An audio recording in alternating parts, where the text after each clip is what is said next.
एक चीज मैं क्लियर कर दूं, एक चौधरी सरूर साहब ने जो आजाद कश्मीर का सुन ले बात, एक चीज मैं आपको नहीं एक चीज मैं क्लियर करूं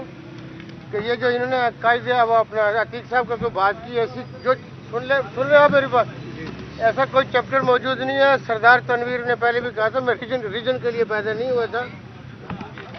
बात सुन ले बात सुन, ये चौधरी सरूर साहब ने थोड़ा सा ट्विस्ट दिया, मैं एग्री नहीं करता ऐसी बात से, ना मैंने कहा था कि मैं शामिल हो रहा। चौधरी शहजाद मेरे बुजुर्गों में शुमार होते, मैं जो फैसला करूंगा मैंने कहा आपकी रहनुमाई और मुशावरत से करूंगा। ये गवर्नर साहब की बात से मैं इतफाक नहीं करता कि मैं ना आज़ाद कश्मीर का चैप्टर मेरा कभी मौजूद रहा है, न कभी आई है कि जी वहाँ माहिदा था या नहीं माहिदा था, न सरदार तनवीर के पीछे इस पाकिस्तान तहरीक इंसाफ के 17 MNAs हैं, सबसे ज्यादा सूबाई मेम्बरान मेरे पीछे खड़े, तो मैं वहाँ की किस बात की ऐसी कोई चीज़ नहीं है। लेकिन ये मैं आपको बताऊं कि चौधरी शहजाद साहब वहीं पे हैं जहाँ पे वो मेरे बुजुर्गों में जो फैसला करूंगा, मैंने कहा मैं धड़ेबंदी रवादारी चौधरी शहजाद साहब से सीखी है, उसी पे बिलीव करता हूँ, मैं उसी पे बिलीव करता हूँ, चौधरी साहब की मशवरे से मैं फैसला करूंगा। पाकिस्तान तहरीक इंसाफ के मेंबर मेरे अलावा कहीं नहीं।